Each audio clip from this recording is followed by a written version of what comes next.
This is typical. This is what I was talking about when the people of Tucson are really supportive. You see these posters and signs everywhere. And if you notice on the Resist the Wall, Strengthen the Spirit, you'll see that on Monday, it's a Quaker meeting. On Tuesday, it's a Buddhist practice. On Wednesday, to be announced. Thursday, Jewish ceremony, Unitarian Universal Church, and Friday, just a general meditation. So I have to say, as a former Catholic, I do have to give the church credit because they are very, very much involved with humanitarian aid at the border. And they are even, believe it or not, providing birth control to many of the detainees because rape is such a big problem down there.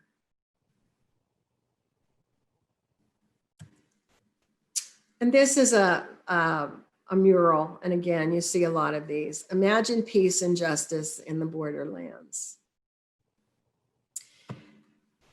Sasabee is a town that is a port of entry. Again, rural. The little store is the center of the town. And a woman by the name of Linda, who is fourth generation Sasabean, runs the little restaurant, and she has become, quote unquote, the manager of the town.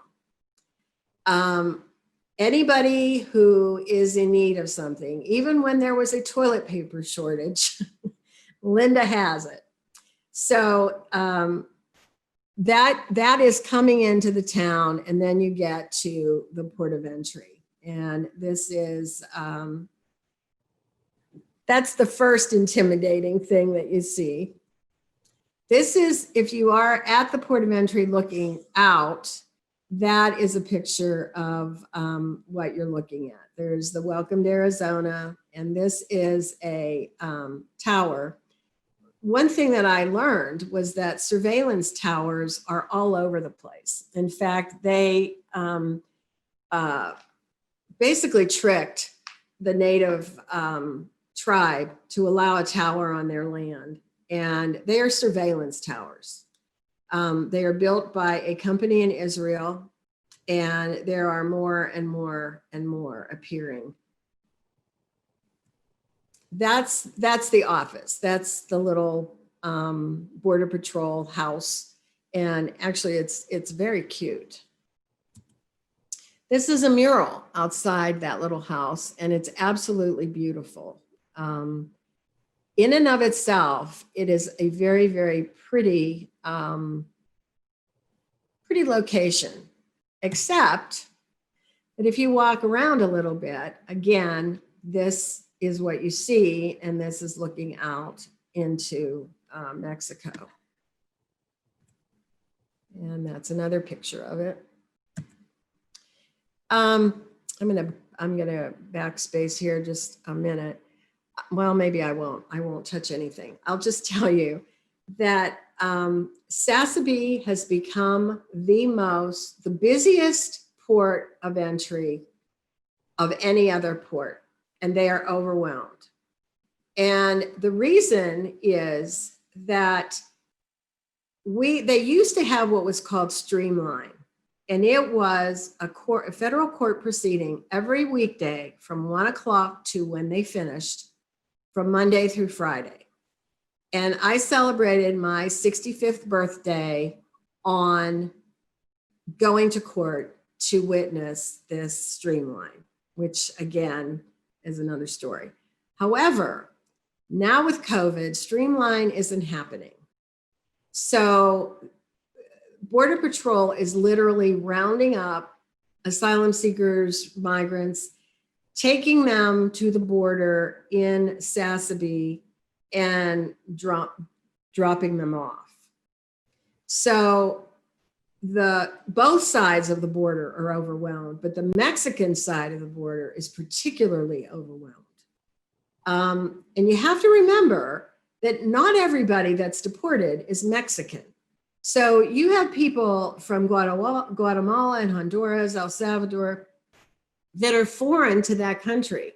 So they don't get they don't necessarily get the services that someone who with Mexican citizenship would get.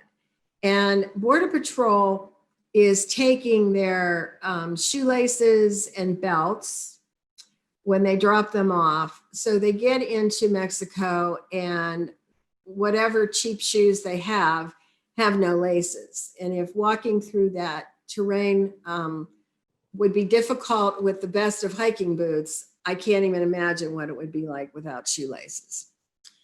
Now this is a spring, and it's really a beautiful, beautiful place. Unfortunately, because of the wall, it is drying up. Well, not just the wall, but part of the wall. The aquifer is drying up because they're using massive amounts of water for their heavy machinery. And the wall is affecting migratory patterns. It's affecting the wildlife. Organ Pipes, this spring is in Organ Pipes National Monument. And the Organ Pipe cactus is only indigenous to the Sonoran Desert. That's the only place in the world. So because of that, it has become a preserve, and it is Tohono O'odham sacred land. It is their land. A lot of where the wall is being built is on their sacred burial grounds, and it is changing their everything, their supply of water, their ability to grow crops. There are on a daily basis people from the tribe and from groups that are supportive of what's happening to them that kneel and pray and weep. One of the women that I met down there was a professor of Latin American studies. And she said, and she was Latina herself. And she said, imagine how you would feel if Arlington Cemetery was bombed. She said, it pierces our hearts. And it was, I loved her. She was an extraordinary woman, and she gave me more education in an hour than I think I've ever had in my whole life in history. So they're destroying the cactus. There was 100 destroyed when I was down there to build the wall. It's affecting the migratory patterns of wildlife. And the average, the low end cost of building this is $20 million per mile. And there are approximately 2,000 miles. I think it's shy 7 miles of 2,000 at the southern border. The name of it is Quitabaquito Springs. I don't know that that's important, but it's what's happening to the indigenous people is it's criminal. Okay, this is where the vans back up to the gate in the wall and dump the migrants and asylum seekers. The front of the truck is facing the US side, the back end, the Mexico side. And those are some people that what we're looking at is the US side. Those people are on the US side. And this is a picture of migrants that have been picked up, and they're waiting, they're detainees, and they're just waiting for their fates to be sealed. This is a picture of the shoelace business. One of the things that Gail said was that when she crossed into the south part of Sassabee, that Beta Grupo, I think it's called, it's basically their border patrol station or customs station. The gentleman came out and asked her to come to the office. And I got to give Gail credit. She is just the most courageous person. She goes walk into the office, and everybody that was with her basically said, they're going to ask for money. They're going to ask for money. And so she went in the office, and the officer basically said to her, please do what you can to help us. He said, we are overwhelmed. He said, we have to give these people shoelaces. So Gail, the Crusader, she is planning to procure, she does not have money. She's basically living on Social Security. She's going to try to procure some land, put a shed there, and put supplies like shoelaces and lip balm and nail clippers and water and food, basically so that it's available to these people. Okay, this is on Tohono O'odham Nation, their reservation, and this is a mission, San Javier mission, that was built. Excuse me, and it is truly beautiful. And if you go, this area out here is really large, and it's almost like a farmer's market every day. People come and the natives come and peddle their wares and have food and that sort of thing. And what surprised me is there are a lot of indigenous people in Arizona. There are 27 languages spoken in Arizona besides Spanish and English. And I had no idea.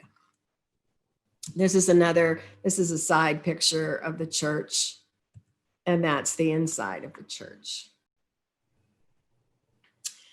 Well, at the beginning of this, I told you about pit bulls and what I thought of pit bulls and how I was just convinced that, they just were these malicious, strong-jawed creatures that were just waiting to attack.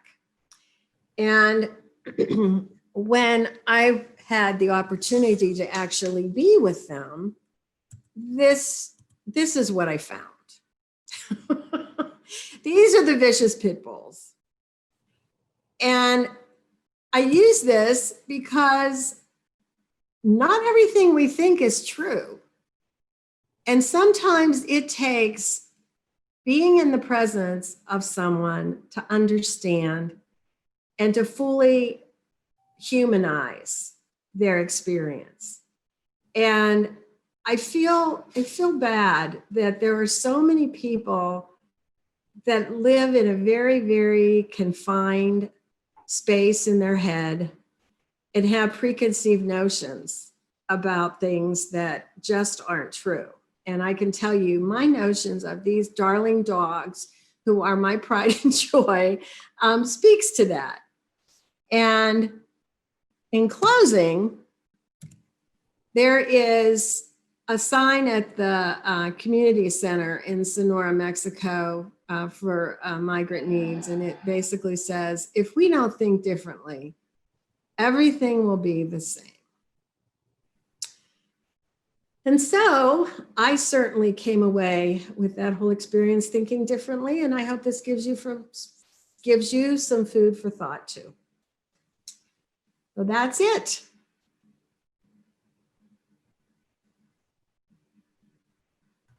Okay, Brenda, can you stop sharing your screen? Yeah, I'll give that a shot here.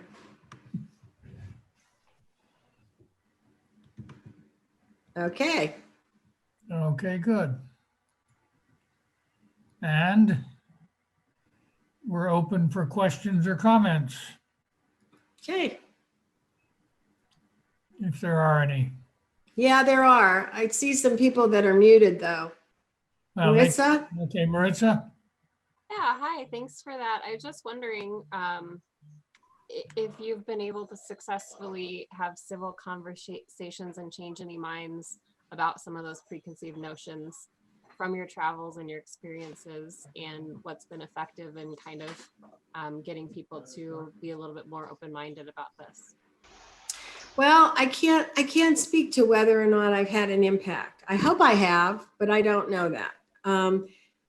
One of the things that the Samaritan group wanted us to accomplish basically was education, taking their message to people that, have no experience with the borderlands.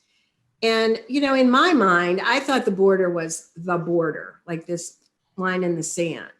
And the border actually extends 100 miles into the United States, and they are looking to expand that even further.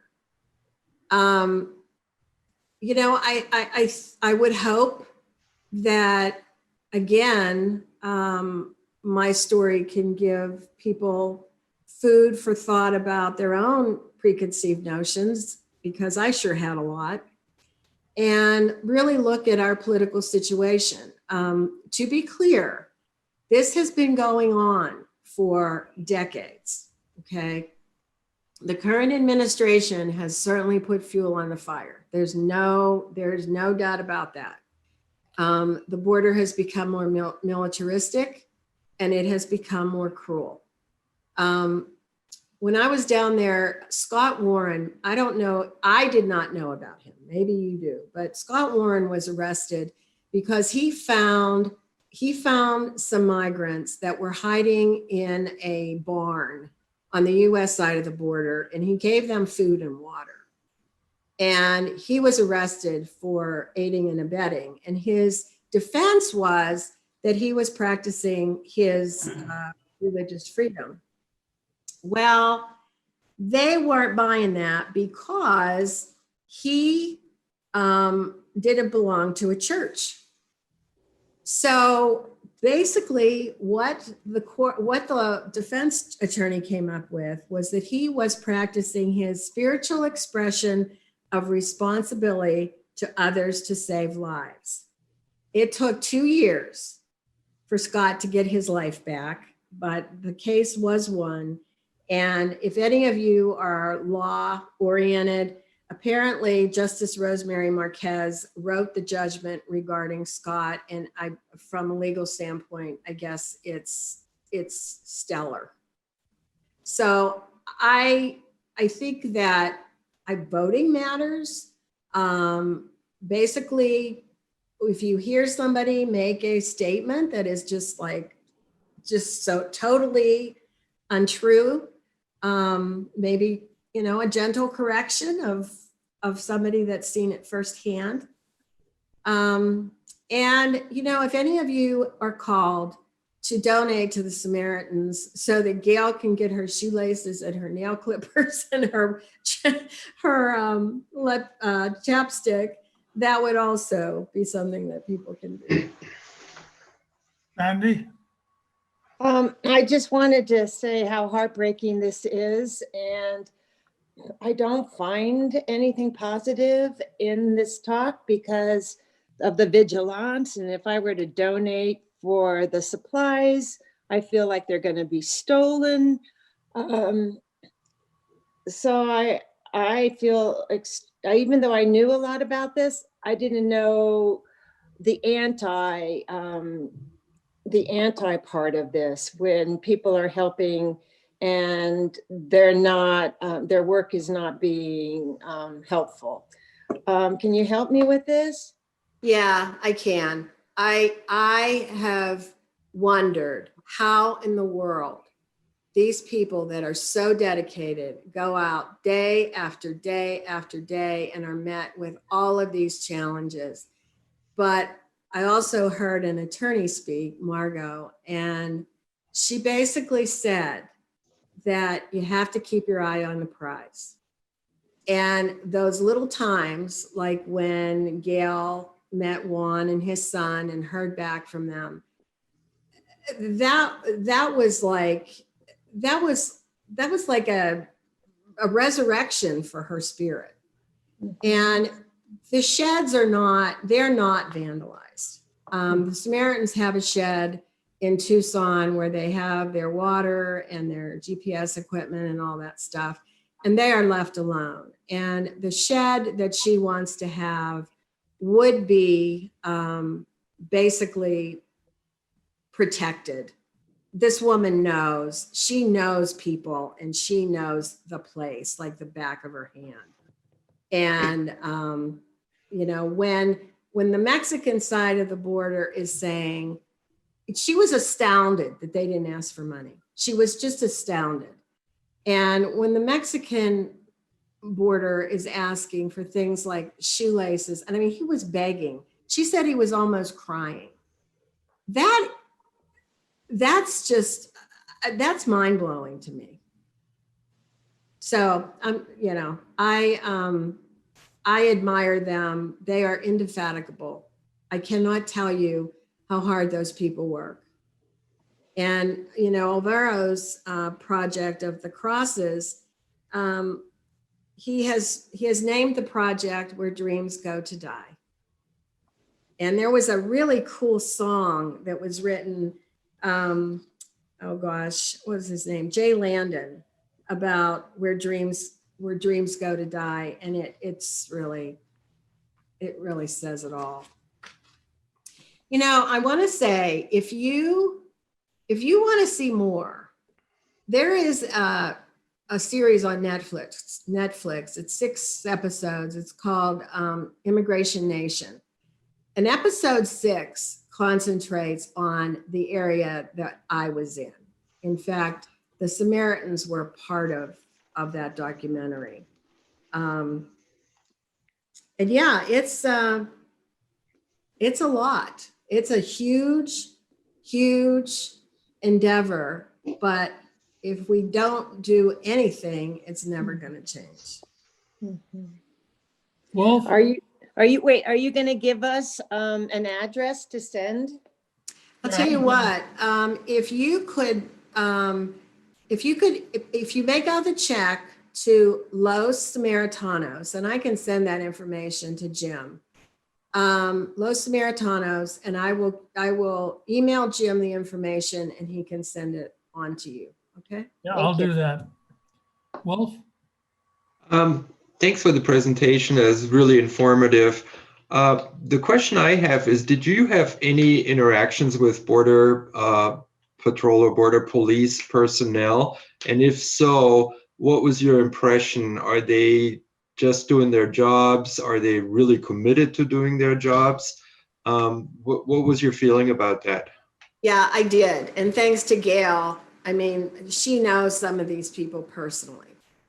And it's as varied as people are. And she told us that one of the Border Patrol agents that she introduced us to basically whispered in her ear one day, "I'm really thankful for what you're doing."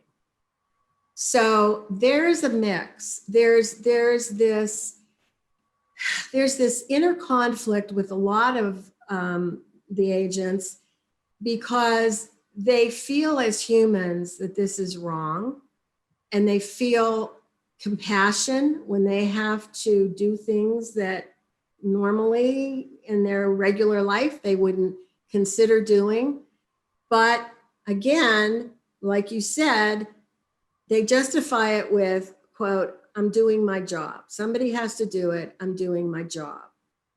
There were Border Patrol people that were just downright militant.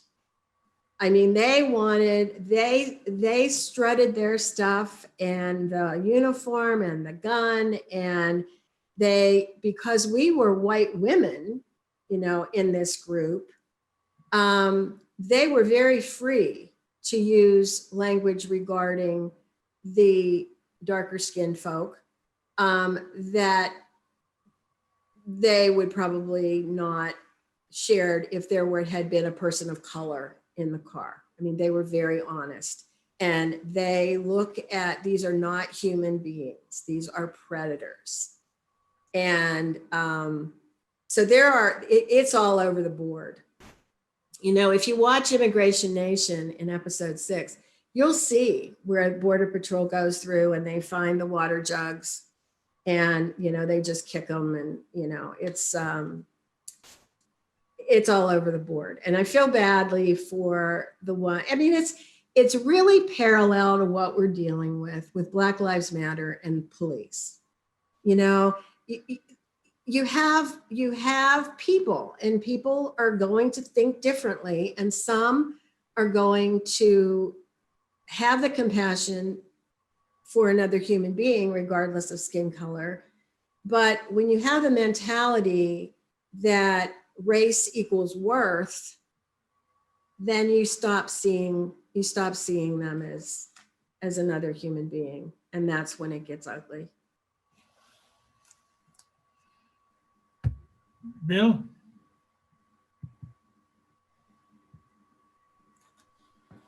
Yes, thank you. That was a great presentation. I have sort of a two-part question.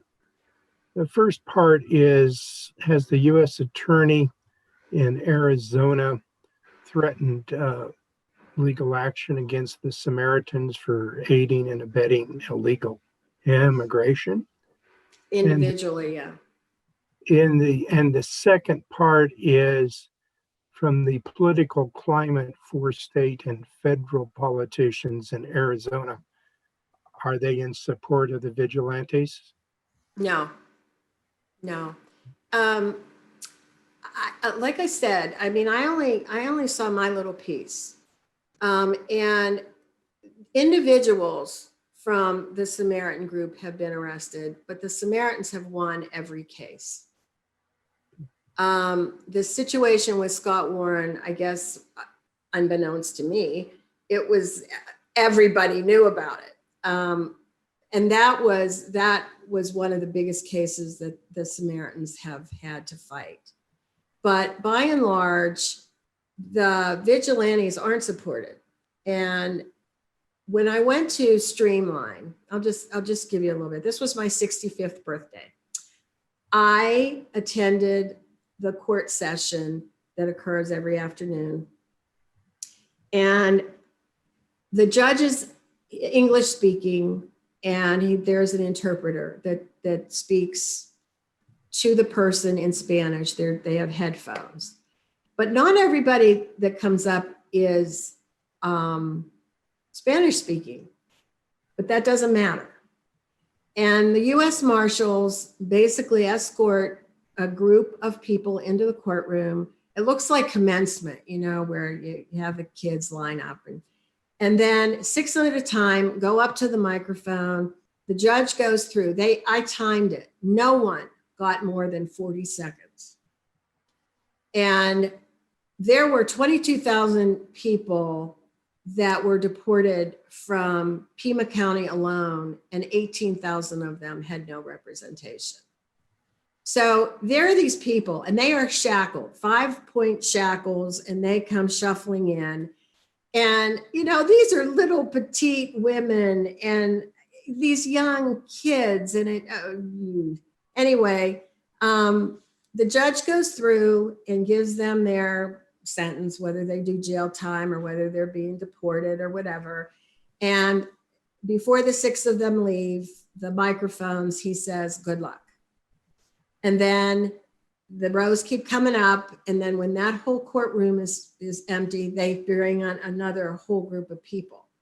So the courts are trying, at least in Arizona, they are trying, but you know, the laws are the laws, and they're subject to the same types of decisions that, you know, any judge would be basically confined to. So, but no, and in fact, that sign in front of the restaurant pretty much said it all. People are not supportive of this vigilante mentality at all. Yeah, I think one of the problems on the border is that you say the laws are the laws, but my understanding is that the laws regarding people who are asking for asylum have simply been ignored by the present administration. Right. I mean, with the judge's rulings, Jim. Okay. Absolutely. Absolutely. I agree totally with what you're saying. Yeah. The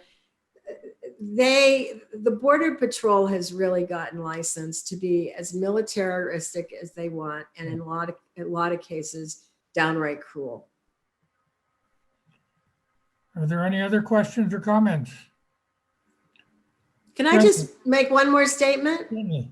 There was a 5-year-old girl found alone in the desert near the border of Sassabee. Nobody really knows what happened, but it was 110 degrees that day.